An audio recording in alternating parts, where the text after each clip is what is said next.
Welcome back to my channel fine enhancement. तो कैसे हैं? मस्त एकदम। और कैसी चल रही इन्वेस्टमेंट जर्नी? कमेंट सेक्शन में जरूर बताएं। अब कई दिनों से कई लोगों की क्वेरी आ रही है कि best small cap mutual fund अभी के समय में कौन सा रहेगा। सारी क्वेरीज मुझे मेरे इंस्टाग्राम हैंडल पे मिल रही हैं, तो अगर आपने उन्हें फॉलो नहीं किया है तो उसको भी फॉलो कर सकते हैं। लिंक आपको डिस्क्रिप्शन बॉक्स में मिल जाएगा, आप वहां से जाके फॉलो कर सकते हैं और अपनी क्वेरी भी हमारे साथ जरूर पूछ सकते हैं और साझा कर सकते हैं। अब लोगों की क्वेरी जो थी, उन्होंने 3 स्मॉल कैप म्यूचुअल फंड के बारे में उन्हें जानना था कि इन तीनों में या फिर इन तीनों में से कौन सा म्यूचुअल फंड बेस्ट रहेगा, क्योंकि उन लोगों ने उनका रिटर्न देखा जो कि बिल्कुल इंसेन रिटर्न है। 3 साल में 50% का रिटर्न एक वाकई लाजवाब रिटर्न होता है। तो उनका मानना था या फिर उन्होंने सोच रखा है उसमें इन्वेस्ट करने का, तो उसके बारे में जानने के लिए इच्छुक थे। तो अब जैसा कि उन्होंने क्वेरी की, तो मेरे पास उतना टाइम नहीं था कि मैं अलग अलग पे वीडियो बनाऊं, तो इसीलिए मैंने तीनों को एक ही कंबाइंड में ही वीडियो बना दिया है, कंपैरिजन कर दिया है। तो आप डिसीजन ले सकते हैं कि बेस्ट म्यूचुअल फंड या best small cap mutual fund अभी के समय में जो रिटर्न वाइज है वो कौन सा है, और आपके रिस्क प्रोफाइल के हिसाब से कौन सा म्यूचुअल फंड आपको सेलेक्ट करना चाहिए। तो बिना टाइम को ज़ाया किए आज के वीडियो की तरफ बढ़ते हैं। अगर मैं 3 फंड्स के नाम लूँ स्पेसिफिकली एक एक करके, तो तीनों फंड्स के नाम है Quant small cap mutual fund, दूसरा है Bank of India small cap mutual fund और तीसरा था Canara Robeco small cap mutual fund. यह तीनों म्यूचुअल फंड अभी के समय में काफ़ी अच्छा परफॉर्म कर रहे हैं, काफ़ी अच्छी रिटर्न अपने इन्वेस्टर्स को जनरेट करके दे रहे हैं। अगर हम बात करते हैं पिछले 3 साल की, तो 3 साल में जहाँ पे क्वांट का म्यूचुअल फंड का रिटर्न 50% से ज़्यादा का है, जो कि एक लाजवाब रिटर्न आप कह सकते हैं है इस मार्केट कंडीशन में। वहीं अगर दूसरा म्यूचुअल फंड की बात करें तो जिसका रिटर्न हमें 34% का देखने को मिलता है, वह है बैंक ऑफ इंडिया का mutual fund small cap mutual fund. इसका 34% का रिटर्न अगर पिछले 2-3 साल की बात करें, तो जहाँ पे मार्केट की कंडीशन ऐसी है, उस सिचुएशन में अगर इतने अच्छे रिटर्न दे रहे हैं तो वो वाकई एक काबिल तारीफ की बात है। वहीं अगर हम तीसरे म्यूचुअल फंड की बात करते हैं जो Canara Robeco small cap mutual fund है, इसमें भी हमें 35% का एक लाजवाब हाई रिटर्न देखने को मिल रहा है। तो ये टोटली एक हाई रिस्क और हाई रिटर्न रिवॉर्ड्स कैटेगरी में आता है, जहाँ पे आपने देख लिया कि रिटर्न कितना ज़्यादा है ऐसे मार्केट कंडीशन में। वहीं अगर इन सभी के रिस्क प्रोफाइल की बात करें तो उस पर भी हम 1 बाय 1 करके आगे वीडियो में चर्चा करेंगे। तो अगर हम सबसे पहले बात करते हैं क्वांट हाउस की तरफ से आने वाला quant small cap mutual fund, जिसका रिटर्न की बात करें तो जैसा कि देखा 3 साल में 50% से ज़्यादा का रिटर्न था, वहीं 5 साल में तकरीबन 25% या 24% का रिटर्न हमें देखने को मिलता है। लेकिन ओवरऑल रिटर्न उतना ज़्यादा नहीं है, वो बिल्कुल ठंडा सा है। 15-16% के रिटर्न का मामूली सा रिटर्न हमें देखने को मिलता है। वहीं अगर हम इस म्यूचुअल फंड की बात करते हैं तो इस म्यूचुअल फंड का AUM भी हमें बहुत कम डिसेंट सा देखने को मिलता है, 3,000 करोड़ से नीचे देखने को मिलता है। मिनिमम SIP अमाउंट भी 1,000 ही है। और अगर इसके रिस्क प्रोफाइल की बात करें, इसके इंडेक्स की बात करें, तो इसकी वॉलेटिलिटी काफ़ी ज़्यादा है, क्योंकि यह मेनली अपर बॉटम या फिर हाई रिस्क की कंपनियों में ही अपना पैसा इन्वेस्ट करता है। तो इस कारण से हमें इस कंपनी या फिर इस म्यूचुअल फंड के हाउस में जो कंपनी नज़र आती है वो काफ़ी हाई रिस्क की कंपनी नज़र आती है। और आफ्टर ऑल ये इंडेक्स या फिर ये पूरा सेगमेंट स्मॉल कैप ही हाई रिस्क की है, तो उस हिसाब से अगर बात करें तो ये काफ़ी अच्छा म्यूचुअल फंड है उन रिस्क इन्वेस्टर्स के लिए जिनका रिस्क प्रोफाइल काफ़ी ज़्यादा हाई है और काफ़ी लॉन्ग टर्म के लिए वो अपने पैसे को ऐसे म्यूचुअल फंड हाउस में या फिर ऐसे स्मॉल कैप इंडेक्स में रखना चाहते हैं, जिसमें लॉन्ग टर्म में अगर हम बात करें लंबे अवधि में एक अच्छा रिटर्न मिले, ना कि शॉर्ट टर्म में। क्योंकि शॉर्ट टर्म में इसमें अगर मार्केट में 2% की गिरावट आती है तो इसमें हमें आसानी से 3.5-4% की गिरावट देखने को मिल जाती है। तो ऐसा सिनेरियो है ओवरऑल। अगर हम इस म्यूचुअल फंड के एक्सपेंस रेशियो, एग्जिट लोड, इन सब पे भी बात करें तो इसमें हमें देखने को मिलता है कि एक्सपेंस रेशियो 0.62% का है, वहीं एग्जिट लोड 1% का है, वो भी अगर आप 30 दिनों के भीतर निकालते हैं। तो अगर प्रो एंड कॉन्स की बात करें तो हाइयर अल्फा है, काफ़ी अच्छा रिटर्न इन्होंने अपने इन्वेस्टर्स को जनरेट करके दिया है। एक साल, 3 साल, 5 साल में भी इसने अपने बेंचमार्क को ईजिली बीट किया है। वहीं अगर नेगेटिव पॉइंट्स की बात करें तो ये काफ़ी ज़्यादा रिस्की इन्वेस्टर्स के लिए, इसमें जो कि शॉर्ट टर्म के इन्वेस्टर हैं या फिर जिनको स्टॉक मार्केट में स्टेबिलिटी चाहिए म्यूचुअल फंड के थ्रू, उनके लिए ये स्मॉल कैप इंडेक्स या फिर ये म्यूचुअल फंड बना ही नहीं है, उनके लिए बिल्कुल फिर आप स्मॉल कैप में एक्सिस का स्मॉल कैप म्यूचुअल फंड की तरफ जा सकते हैं, या फिर कोई और small cap mutual fund, Nippon का म्यूचुअल फंड या फिर कोटक का म्यूचुअल फंड की तरफ जा सकते हैं स्मॉल कैप में। लेकिन आपको क्वांट की तरफ नहीं बढ़ना चाहिए। अगर आप जानना चाहते हैं कि बेस्ट म्यूचुअल फंड 2023 में कौन सा रहेगा, तो आप उस वीडियो को भी जाके चेकआउट कर सकते हैं। वीडियो का लिंक नीचे डिस्क्रिप्शन में अवेलेबल है, जो कि कुछ ही दिन पहले रिलीज हुआ था। अब इस म्यूचुअल फंड के साथ मुझे जो सबसे बड़ी इनस्टेबिलिटी नज़र आती है वह है इनके फंड मैनेजर, क्योंकि ये रेगुलर इंटरवल पे आपको हर 3 महीना 4 महीना पे या 1 साल में आपको चेंज होते हुए नजर आएंगे।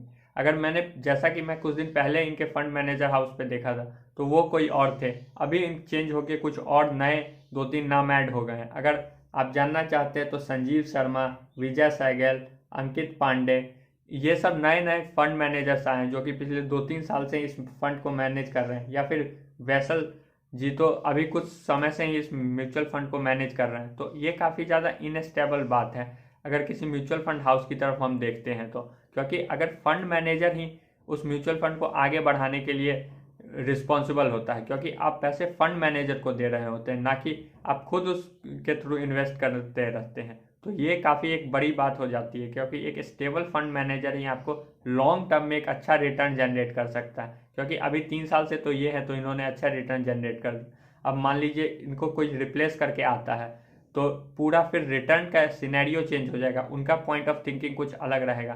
तो ये हमें कुछ ओवरऑल इसमें डिमेरिट्स देखने को मिलते हैं। अगर आप बिल्कुल रिटर्न पे फोकस करते हैं, बिल्कुल रिटर्न के थ्रू अप्रिसिएट होते हैं या फैसिनेट होते हैं, तो आप बिल्कुल इस म्यूचुअल फंड हाउस की तरफ जा सकते हैं। लेकिन लॉन्ग टर्म के लिए, शॉर्ट टर्म में तो आपको बिल्कुल कुछ भी कर सकते हैं, हो सकता है, क्योंकि मार्केट कंडीशन अभी कैसी चल रही है वो आपने देख ही रखा है। अब ये तो बात हो गई क्वांट म्यूचुअल फंड हाउस की, लेकिन इसके अलावा अगर हम बात करें second mutual fund bank of India mutual fund की, जो अभी के समय एक अच्छा रिटर्न दे रहा है, तो उस पर भी नज़र डालते हैं, उसका भी पोस्टमार्टम करते हैं और देखते हैं कि इस म्यूचुअल फंड हाउस में क्या क्या पॉजिटिव पॉइंट्स है और क्या क्या निगेटिव पॉइंट्स है। अगर हम पहले बात करें तो इस म्यूचुअल फंड को ज़्यादा टाइम अभी नहीं हुआ है मार्केट में आए हुए। इसका NFO Feb 2020 में आया था, जो कि अभी मार्केट में इसका 5 साल भी नहीं हुआ। तो 3 साल में वाकई अगर हम बात करते हैं 34% के रिटर्न की, तो वो वाकई इंसेन रिटर्न है, काफ़ी अच्छा रिटर्न है। लेकिन अगर हम ओवरऑल रिटर्न की बात करते हैं 3-4 सालों में, तो वो भी 28-29% का देखने को मिलता है, जो कि किसी भी मायने में मुझे तो कम नज़र नहीं आता है as a risk high taker investor. लेकिन वहीं इस म्यूचुअल फंड की अगर फंड साइज की बात करें, इसके AUM की बात करें, तो वो मात्र 400 करोड़ का है, जो कि कहीं ना कहीं एक निगेटिव पॉइंट है इस म्यूचुअल फंड हाउस के लिए और इन्वेस्टर्स के भरोसे के लिए। वहीं दूसरे ओर अगर SIP अमाउंट की बात करें, तो वो भी हमें 1000 का देखने को मिलता है।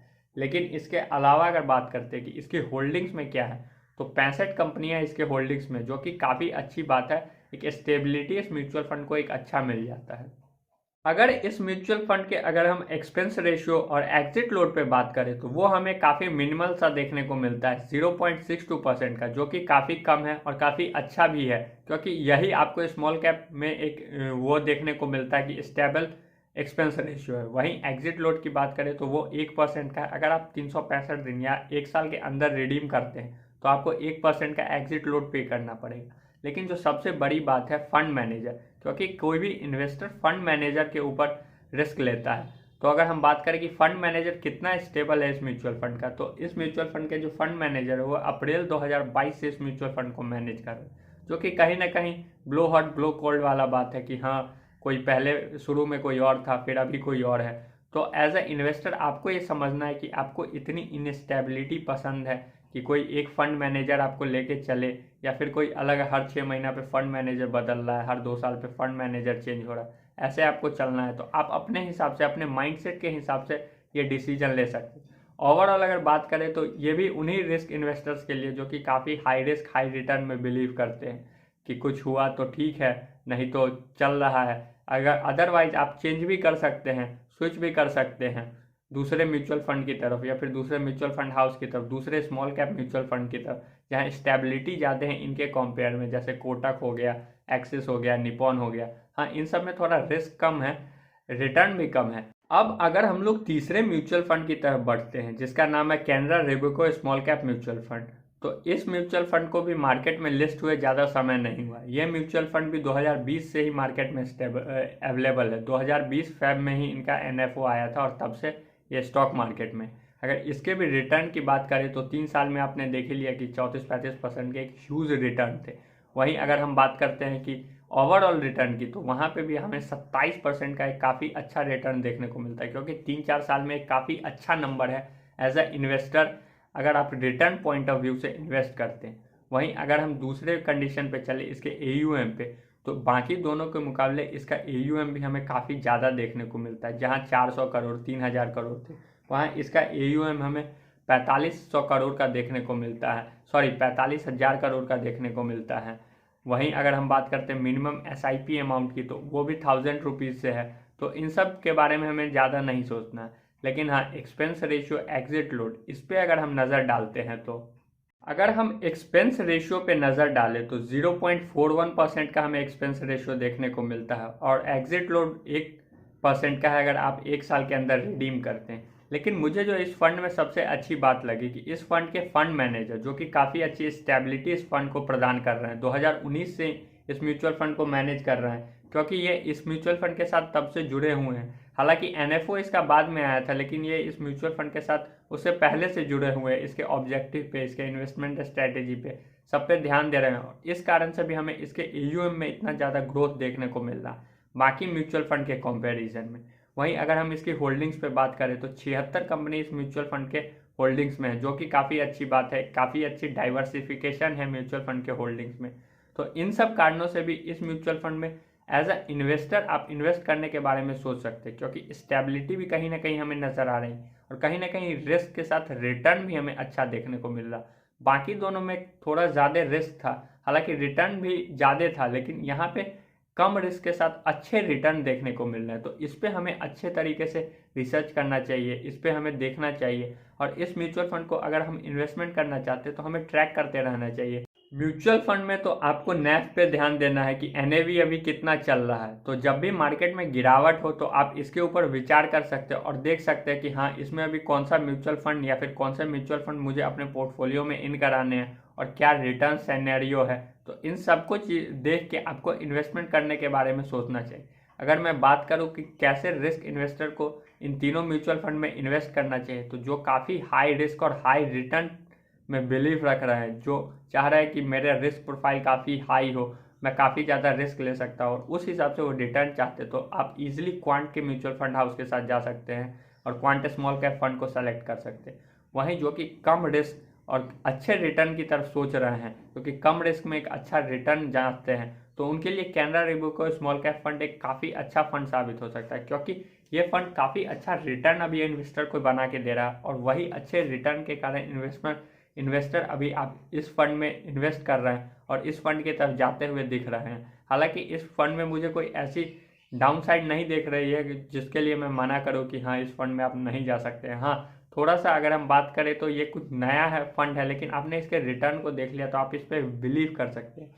वहीं अगर बैंक ऑफ इंडिया के mutual fund, small cap mutual fund की बात करें तो उसमें अगर आप इस दोनों में आ जाते हैं तो उसमें आपको जाने की ज़रूरत नहीं है, क्योंकि मोर और लेस उतना ही रिटर्न और उतना ही रिस्क के साथ आपको उससे बेटर म्यूचुअल फंड अगर मिल रहा है तो आप उसमें जा सकते हैं, रेदर देन कि आप बैंक ऑफ इंडिया में जाएं और वहाँ कहते हैं ना कि वहाँ आपको एक्सपेंस रेशियो भी ठीक ठाक थोड़ा ज़्यादा पे करना पड़ रहा है बाकी दोनों के मुकाबले, और लॉन्ग टर्म में यही पॉइंट्स के एक्सपेंस रेशियो काफ़ी ह्यूज असर डालते हैं आपके कॉर्पस पे और इस कारण से आपका रिटर्न कहीं ना कहीं इम्बैलेंस हो सकता है।